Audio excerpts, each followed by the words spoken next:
Hello and welcome back to the channel. स्वागत है एक नए वीडियो में। आज लेके चलते हैं आपको the golden city of India Jaisalmer की तरफ। फोर्ट्स के अलावा यहाँ पे और भी बहुत अलग अलग जगह हैं जहाँ पे आप घूम सकते हो, एडवेंचर एक्टिविटीज़ कर सकते हो। और पहली नज़र में ये पूरी सिटी सच में एक गोल्डन सिटी की तरह दिखती है। सारी बिल्डिंग्स यहाँ पे येलो सैंडस्टोन से बनती है। तो डिटेल में बात करते हैं जैसलमेर की 3 दिन की आइटनरी के बारे में। जैसलमेर दिल्ली से लगभग 900 किलोमीटर के डिस्टेंस पे है, तो आप बाय रोड भी जा सकते हो, लेकिन उसके अलावा कंफर्टेबल ऑप्शंस हैं कि आप बाय ट्रेन जाओ या फिर फ्लाइट से जाओ। दिल्ली से जैसलमेर तक की जितनी भी डायरेक्ट ट्रेन्स हैं वो सब दिन में चलती हैं, जिसकी वजह से आपका पूरा दिन वेस्ट हो जाएगा। तो इस वजह से हमने दिल्ली से जोधपुर तक की ट्रेन बुक करी।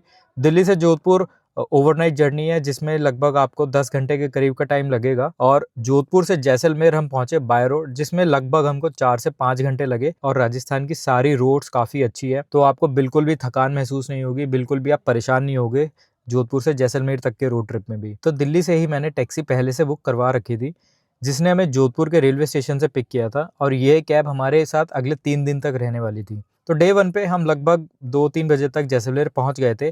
तो जैसलमेर में आपको बहुत सारे होटल्स मिल जाएंगे, और अब तो टूरिज्म वहाँ पे इतना ज़्यादा डेवलप हो गया है कि बहुत अच्छे अच्छे होटल्स खुल चुके हैं। तो डे 1 पे आप अपने होटल में भी स्टे कर सकते हो। और इसके अलावा अगर आप चाहो तो डे 1 पे ही होटल की जगह आप डेजर्ट में भी टेंट बुक करवा के रह सकते हो। और उसके बाद हम निकल गए डेजर्ट की तरफ, डेजर्ट में कुछ एडवेंचर एक्टिविटीज़ करने के लिए। तो एडवेंचर एक्टिविटीज़ अब बहुत सारी होने लग गई है, जैसे कि पैराग्लाइडिंग होती है, डेजर्ट सफारी होती है, जिसमें आपको जीप में बिठा के सैंड ड्यून्स में ले जाते हैं, जो कि काफ़ी थ्रिलिंग होता है, बट डर भी बहुत लगता है। उसके अलावा यहाँ पे आपको क्वाड बाइक्स भी मिल जाएंगी, जिसको आप डेजर्ट में चला सकते हो, कैमल राइड्स ले सकते हो। और सबसे अच्छी चीज़, डेजर्ट में बैठ के आप सनसेट को एंजॉय कर सकते हो। तो आप आराम से इवनिंग के टाइम पे यहाँ पे जाओ, 2 से 3 घंटे स्पेंड करो और वापस अपने होटल आ जाओ। तो सनसेट को एंजॉय करने के बाद हम वापस आ गए अपने होटल में, डिनर वगैरह किया। और उस दिन रेस्ट करने के बाद डे 2 पे हमने प्लान बनाया लोंगेवाला पोस्ट और तनोट माता के मंदिर जाने का। तो लोंगेवाला पोस्ट की काफ़ी ज़्यादा हिस्टोरिक सिग्निफिकेंस है। तो लोंगेवाला पोस्ट वही वाली जगह है जहाँ से पाकिस्तान की आर्मी ने इंडिया में घुसने की कोशिश की थी, और इंडिया की सिर्फ एक आर्मी की यूनिट ने उन्हें पूरी रात रोक के रखा था। तो इस पूरे इवेंट पे एक मूवी भी बनी है, बॉर्डर। तो इसका पूरा डे ट्रिप बनता है, और लगभग आप 350 किलोमीटर का रोड ट्रिप करते हो। तो इसमें आपको सुबह 9 बजे निकलना पड़ता है, और शाम को 6 बजे तक आप वापस आ सकते हो। यहाँ पे आप वॉर मेमोरियल देख सकते हो, जो कि अभी रिसेंटली बनाया गया है। और 50 रुपये की टिकट लेके आप म्यूज़ियम में भी जा सकते हो, जहाँ पे आपको पाकिस्तान आर्मी की एक्चुअल टैंक्स और जीप भी देखने को मिलेंगे, जो वो लोग छोड़ के भाग गए थे।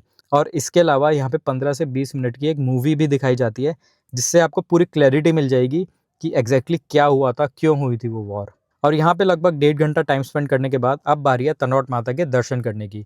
ये मंदिर के बारे में कहा जाता है कि 1965 की वॉर के टाइम पे पाकिस्तान ने यहाँ पे लगभग 450-500 बम गिराए थे, लेकिन माता के मंदिर के आसपास जितने भी बम गिरे थे वो फटे ही नहीं, और माता के मंदिर को एक खरोंच तक नहीं आई। तो यहाँ के लोगों में इस मंदिर को लेके काफ़ी ज़्यादा मान्यता है। यहाँ पे अभी भी आपको वो वाले बम दिख जाएंगे जो पाकिस्तान की आर्मी ने यहाँ पे गिराए थे और फटे नहीं थे। और माता के दर्शन के बाद अब आपके पास 2 ऑप्शंस है, या तो आप इंडिया पाकिस्तान का बॉर्डर देखने जा सकते हो, या फिर आप उसको स्किप करके बड़ा बाग देखने जा सकते हो। तो अगर आपको इंडिया पाकिस्तान का बॉर्डर देखना है, माता के दर्शन के बाद यहीं से आपको एक फॉर्म फिल करके आर्मी से परमिट लेना होगा, जिससे कि आप इंडिया पाकिस्तान के बॉर्डर के पास तक जा सकते हो।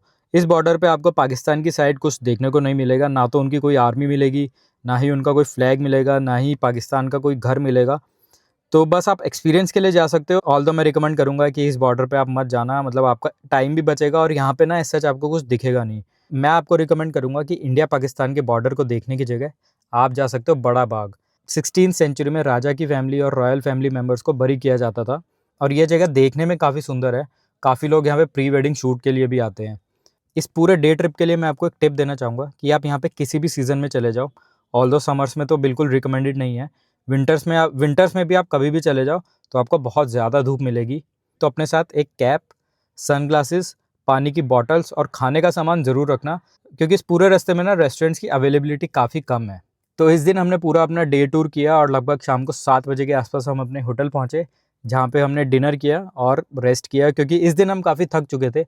लगभग 350 किलोमीटर की रोड ट्रिप, और उसके अलावा पूरा धूप में घूमे हम लोग, तो हम लोग काफ़ी थक चुके थे।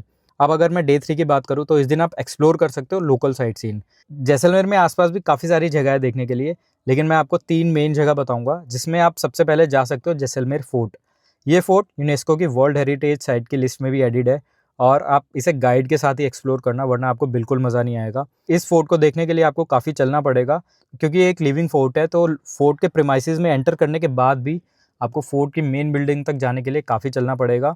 और वर्ल्ड में अब कुछ ही फोर्ट है जो अब लिविंग फोर्ट की तरह यूज़ होते हैं। जैसलमेर फोर्ट उनमें से एक है और इसमें लगभग 3000 के करीब फैमिलीज़ रहती हैं। जैसलमेर फोर्ट देखने के बाद आप जा सकते हो पटवो की हवेली। तो पटवो की हवेली जाने के लिए आपको जैसलमेर फोर्ट से ही ऑटो मिल जाएगा। और 5 लड़कों के लिए इन्होंने 5 कंटिन्यूस इमारतें बनाई हैं इसके अंदर, जब ये अंदर चल के देखेंगे। पाँचों को बनने में तकरीबन 55 ईयर लगे।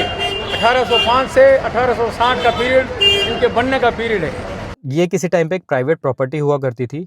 एक बिजनेसमैन थे गुमन सिंह पटवा, जिन्होंने इसे बनवाया था। तो ये 5 हवेली उन्होंने अपने 5 लड़कों के लिए बनवाई थी। तो ये पाँचों हवेली एक सीरीज़ में है और इन 5 हवेलियों को बनने में 55 साल का टाइम लगा था। अब इन 5 हवेली में से एक हवेली को गवर्नमेंट म्यूज़ियम में कन्वर्ट कर दिया गया है और एक हवेली के अंदर आप जा सकते हो और आप देख सकते हो उस टाइम की खूबसूरत नक्काशी, आर्किटेक्चर, उन सब चीज़ों को आप एक्सपीरियंस कर सकते हो। तो जैसलमेर फोर्ट और पटवो की हवेली देखने में आपको लगभग 3 से 4 घंटे का टाइम लग जाएगा। इसके बाद आप आराम से लंच करके और इवनिंग के टाइम पे जा सकते हो गड़ीसर लेक, जहाँ पे आप इन हेरिटेज बिल्डिंग्स के बीच में बोटिंग कर सकते हो। यहाँ पे और भी काफ़ी सारी ऑप्शंस है, जैसे कि आप पैडल बोट ले सकते हो, आप शिकारा ले सकते हो। लेकिन इवनिंग के टाइम पे यहाँ पे आपको बहुत मजा आएगा सनसेट के साथ बोटिंग करने में। और जब अंधेरा हो जाएगा तो यहाँ पे आप लाइट शो भी एंजॉय कर सकते हो। ये एक आर्टिफिशियल लेक है जिसे जैसलमेर के राजा रवल जैसल ने 1956 में बनवाया था, जैसलमेर सिटी की पानी की नीड्स को पूरा करने के लिए। इसके अलावा जैसलमेर सिटी में एक जगह और है, वो है वॉर मेमोरियल। तो जैसलमेर में 3 दिन बिताने के बाद और काफ़ी सारी चीज़ें एक्सप्लोर करने के बाद अब हम चल पड़े वापस अपने घर। और वापसी की ट्रेन हमने जैसलमेर से ही बुक करवाई थी, क्योंकि जैसलमेर से दिल्ली की ट्रेन रात में चलती है। तो हम ट्रेन में जाके बैठ गए और रात को आराम से सोते हुए सुबह अपने घर पहुंच गए। तो अगर ये वीडियो आपको अच्छी लगी तो लाइक और शेयर कर देना, चैनल पे नए हो तो सब्सक्राइब भी कर देना। बाकी अगर आप भी ऐसा प्लान बनाना चाहते हो और पहले से कैब बुक करके आना चाहते हो तो आप इन भाई से बात कर सकते हो। इनके साथ हमारा एक्सपीरियंस काफ़ी अच्छा था और जितनी भी इन्होंने हमें रिकमेंडेशन बताई होटल्स की, एडवेंचर एक्टिविटीज़ की, वो सब काफ़ी अच्छी थी। तो अगर आप कभी भी जैसलमेर आने का प्लान बनते हो तो आप इनसे ज़रूर बात कर लेना एक बारी। तो मिलते हैं नेक्स्ट वीडियो में, तब तक के लिए स्टे सेफ।